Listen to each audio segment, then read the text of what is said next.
أعوذ بالله السميع العليم من الشيطان الرجيم. بسم الله الرحمن الرحيم. الحمد لله رب العالمين، والصلاة والسلام على خاتم الأنبياء والمصطفى من المرسلين سيدنا وحبيبنا محمد وعلى أهل بيته الطاهرين وعلى الأنصار والمجاهدين ومن كان معه إلى يوم الدين. Dear brothers, dear sisters, Assalamu alaikum wa rahmatullahi wa barakatuh. We will part company for only this session because this is the month of Ramadan, and some individuals may want to listen maybe to some of the meanings of the ayat in the Quran that speak about this month of Ramadan. It's sort of a sixth sense that a speaker has with those who are listening, and I hope my sixth sense is accurate in responding to those who say, well, he could break from this series of Bani Israel and speak about this elevated season of devotion to Allah, i.e., the month of Ramadan. So that being the case, let's take a break from the sequence of ayat,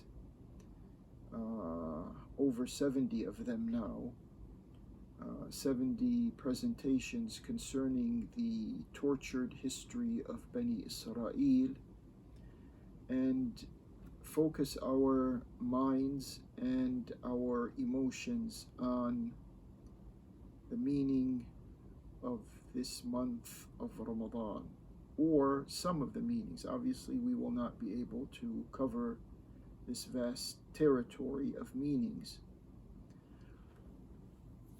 The ayat in Surah Al-Baqarah that speak about, there's a cluster of ayat in Surah Al-Baqarah that speak about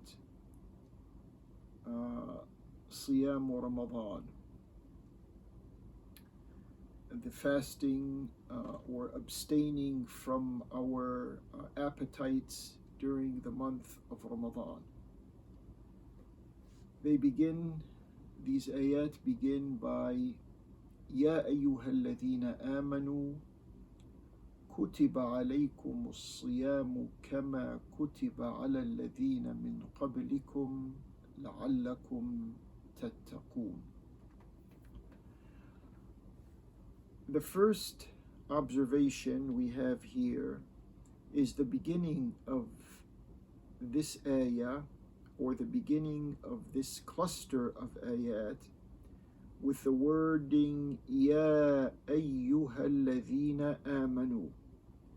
Allah is calling on those who have secured themselves in their dedication and devotion to Allah subhanahu wa ta'ala.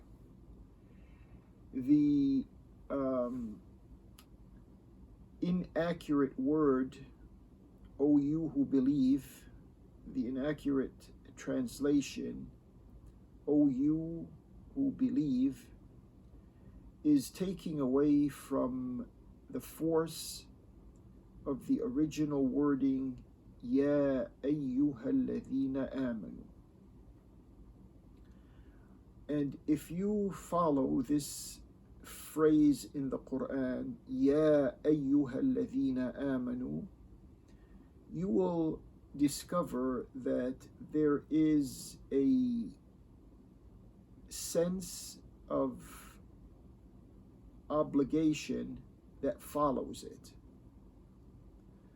It's either advice, or it's either an order, or it's some other form of responsibility that is expected by Allah Jalla wa Ala from those who have committed themselves to His authority and to His divinity, subhanahu wa ta'ala. Ya ayyuhalladhina amanu. There are other forms of address in the Quran. Ya bani Adam, Ya ayyuhan nas, Ya bani Israel, etc. But here, obviously, these ayat are speaking to a specific group of people. And this specific group of people is the front line of Muslims. These are committed Muslims who are on the front line of the Islamic civil order or civil society, who are breaking new grounds in as far as they are expanding the sphere of anchoring into man's life the reality of submitting to Allah Jalla Sha'nu. And then Allah subhanahu wa ta'ala says, كُتِبَ عَلَيْكُمُ الصِّيَامُ كَمَا كُتِبَ عَلَى الَّذِينَ مِنْ قَبْلِكُمْ. The obligation of abstaining from our appetites has been assigned to you, the committed Muslims, as it has been assigned to those who preceded you, meaning to the followers of prophets and scriptures who came before you. These ayat were revealed about 14 centuries ago.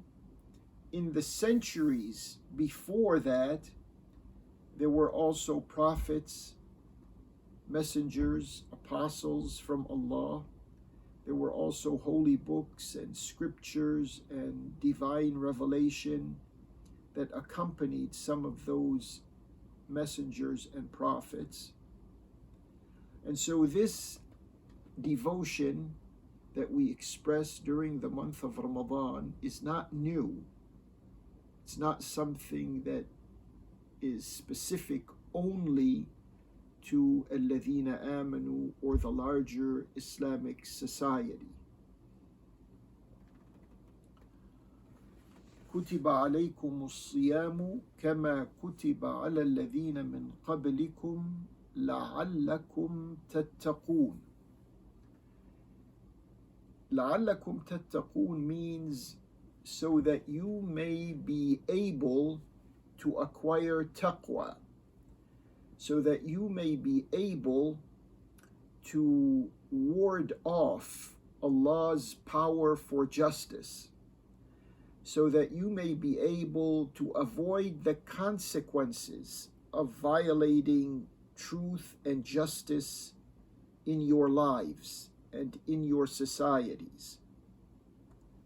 This is the purpose of fasting. Some people will tell you, well, the purpose of fasting is to improve our health, or it is to reboot our the different systems in our body, the digestive system, the nervous system, the muscular system, the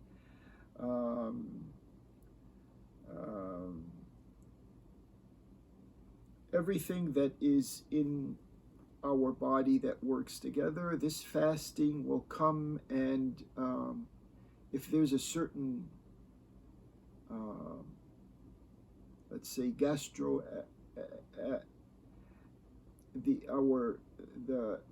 the system that begins with our mouth and ends with our eliminatory canal.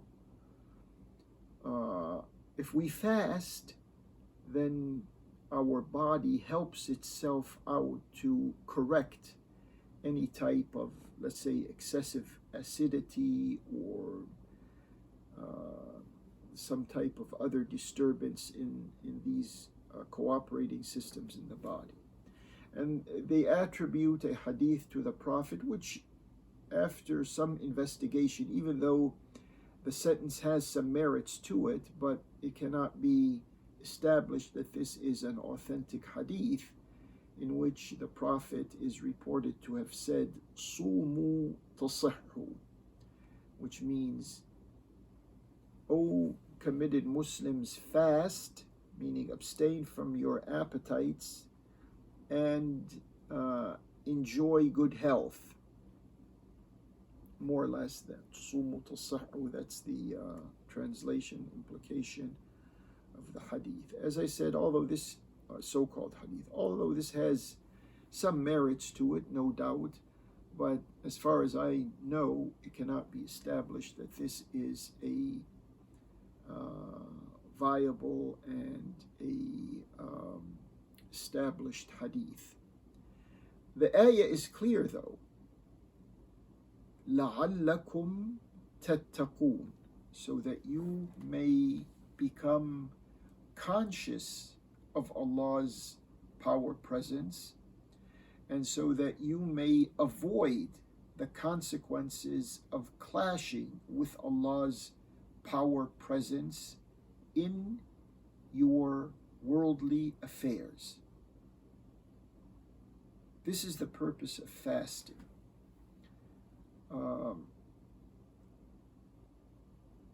And it's very important to relocate the meaning of taqwa where it belongs, and not to use some other watered down words that are borrowed from mostly the Judeo-Christian vocabulary, biblical language, to deliver the meanings of these ayat in the Quran. Ya ayyuha alladhina amanu kutiba alaykum as-siyam kama kutiba ala alladhina min qablikum la'allakum tattaqun ayyaman ma'dudat.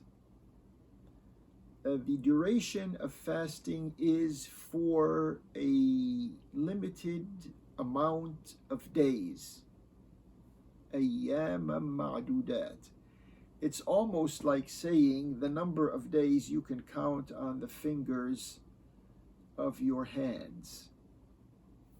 It's not the literal translation of ayyaman ma'dudat, but it is the intended meaning of ayyaman ma'dudat. Just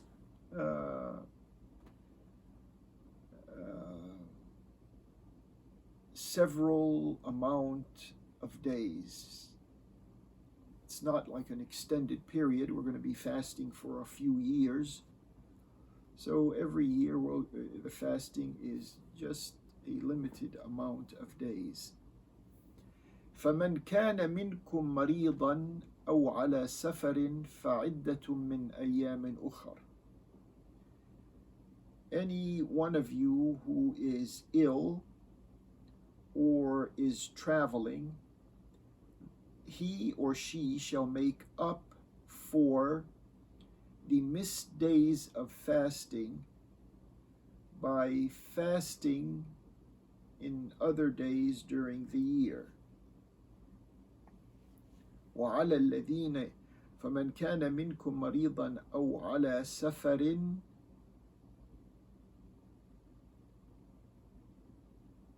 فعدة من أيام فمن كان منكم مريضا أو يا أيها الذين آمنوا كتب عليكم الصيام كما كتب على الذين من قبلكم لعلكم تتقون أياما معدودات وعلى الذين يطيقونه. I skipped to the following ayah. وعلى الذين يطيقونه فِدْيَةٌ طَعَامُ مِسْكِينٍ. So this أيام معدودات is in the following ayah. It's not in this first ayah in the package of ayat that speak about Ramadan. And this is very important to understand because many of us, I could say the majority of us, we fail to understand that Allah subhanahu wa ta'ala in the first couple of ayat as compared to the following ayah, Allah subhanahu wa ta'ala is in the first ayah وَعَلَى الَّذِينَ يُطِيقُونَهُ فِدْيَةٌ طَعَامُ مِسْكِينٍ. Those who with all difficulty, and it's extremely hard for them to fast, then they should feed a person who is in need of food or can barely secure for himself or his family the food that is needed, even though he is not a lazy person or is not someone who doesn't meet the criteria of an able-bodied person. وَعَلَى الَّذِينَ يُطِيقُونَهُ فِدْيَةٌ طَعَامُ مِسْكِينٍ. There's a qira'ah in the Quran that says فِدْيَةٌ طَعَامُ مَسَاكِينٍ. Miskeen is the singular, masakin is the plural. So whoever is able-bodied but incapable of fasting because of some reason, it's very difficult for him, either because the person is ill or because the person is very old. For whatever reason, the committed Muslim is not able to observe the fast during the days that are recommended for fasting. Remember, we haven't reached Shahr Ramadan. Allah subhanahu wa ta'ala is speaking to us before the fasting of the month of Ramadan and is speaking about a few number of days. So this is how fasting, as-siyam, was introduced to the committed Muslims, as encouraging them to fast a few number of days. This is before Ramadan. أياما معدودات وعلى الذين يطيقونه فدية طعام مسكين. If you can't, for those who barely or with all difficulty can maintain the fasting of a day, they're sort of at the end of the day, they're at the end of their line, or they feel like that they're end of their life. It's that difficult for them. They are relieved of fasting, but what they do instead to make up for the inability to fast is to feed someone that deserves to be given nourishment and food. The other qira'ah, وَعَلَى الَّذِينَ يُطِيقُونَهُ إِطْعَامُ مَسَاكِينَ, it's more than one. And there's no conflict in the meaning of feeding one person or feeding more than one person. The door is open here. These two qira'at are synergistic. If you want to feed one, well, that's the minimum and that's fine. You've done your obligation because of your inability to fast. But if you want to feed more than one, all the better. You do that. Securing food for those who cannot secure food for themselves. وعلى الذين يطيقونه فدية طعام مساكين فمن تطوع خيرا فهو خير له. And whoever volunteers to do such an act of generosity, it is better for them. وَأَن تَصُومُوا خَيْرٌ لَكُمْ إِن كُنتُمْ تَعْلَمُونَ. But for you to observe the obligation of fasting, even those few days, it is better for you if only you knew the benefits of that you acquire from fasting, from a siyam. Now the ayah comes, شهر رمضان الذي أنزل فيه القرآن. Before it was أياما معدودات. See how this Quran, how Allah and the Prophet are educating and developing and nurturing an Islamic life in an individual and in society, how they took this one step at a time. Compare that, because this ayah that we've reached right now, شهر رمضان الذي أنزل فيه القرآن هدى للناس وبينات من الهدى والفرقان. It is the month of Ramadan in which the Quran was made accessible for people. See, the Quran is hudan linnas, made accessible as a source of guidance with details of that guidance. شهر رمضان الذي أنزل فيه القرآن هدى للناس وبينات من الهدى والفرقان.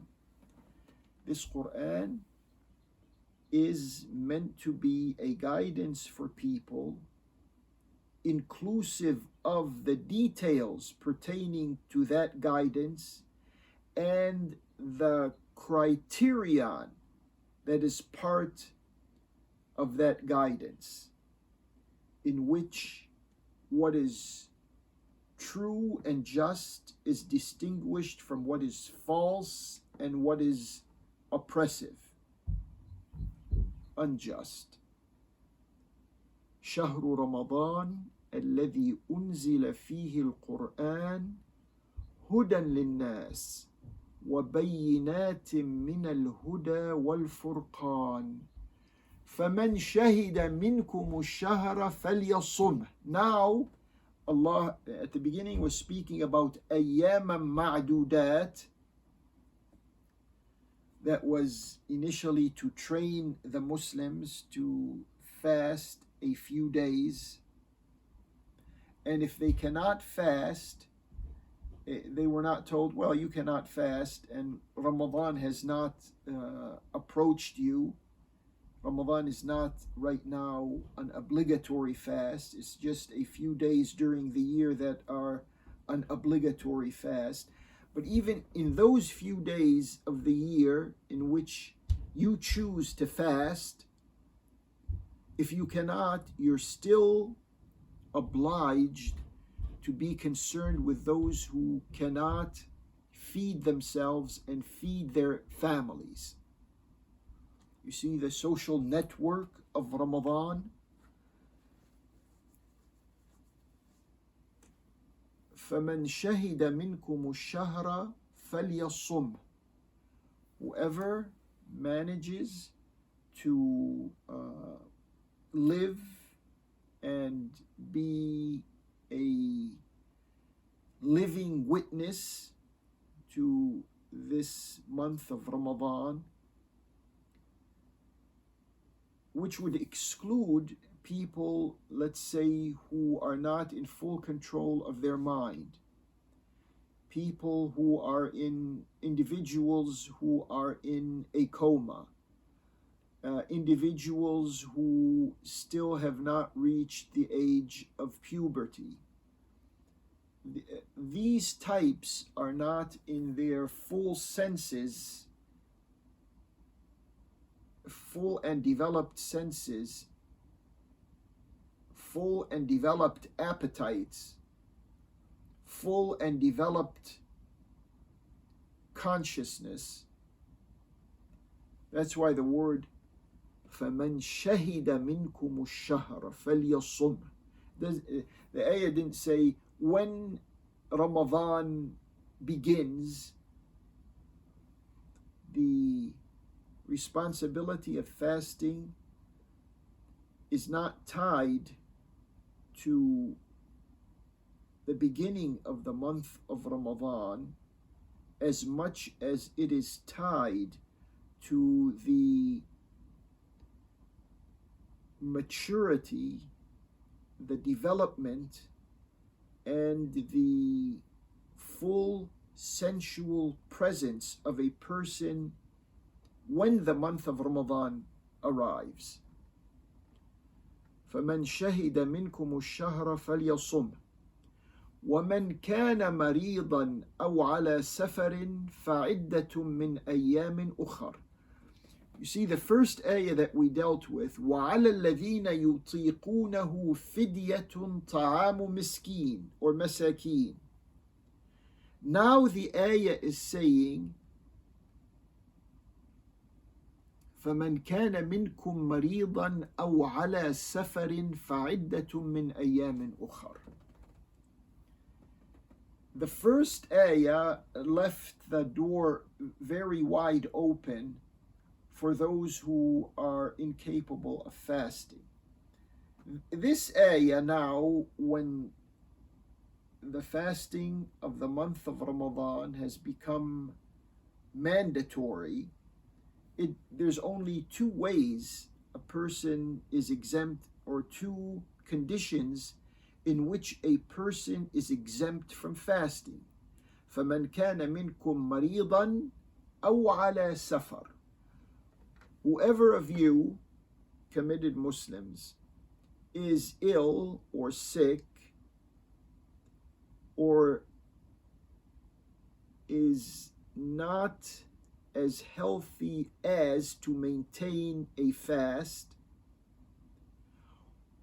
and whoever of you, the committed Muslims, is traveling, is on a journey, ala safar is like literally saying on a journey, فَعِدَّةٌ مِّنْ أَيَّامٍ أُخَرٍ. You make up for that in another, let's say a person broke 3 days of fasting because they were ill in Ramadan. So you make up for that in another 3 days after the month of Ramadan and before the onset of the Ramadan in the coming year. So you have 11 months to make up for the inability to fast during Ramadan because you were in your health was not, you were sick, you were ill, you were because of your health incapable of fasting. And the other one is because you were on a journey. Now, who determines if a person is ill or if a person is on a journey? Here is where you will, if people open up these books of fiqh, you will find everyone trying, not everyone, but the fuqaha trying to define what constitutes an illness and what constitutes a journey. I don't take sides in this issue, and whoever feels very comfortable with the ijtihad of the particular faqih that he refers to in his fiqhi issues, that's fine. But I will say this: the best person to determine whether you are ill or you are traveling is you yourself. Someone can tell you a journey constitutes a distance of, let's say, 64 kilometers or miles. And someone may tell you an illness is defined by your inability to fast because you feel the pain. And the pain should be excruciating or things like that. You're the only one who can determine that. So it's left up to you and your conscience. I hope this sheds some light. Of course, there's so many other things to be explained concerning our devotion during this month of Ramadan. May Allah help us to live His commands and demands and orders and advice. والله سبحانه وتعالى يقول الحق وهو يهدي السبيل وصلى الله على محمد وآل محمد والسلام عليكم ورحمة الله وبركاته.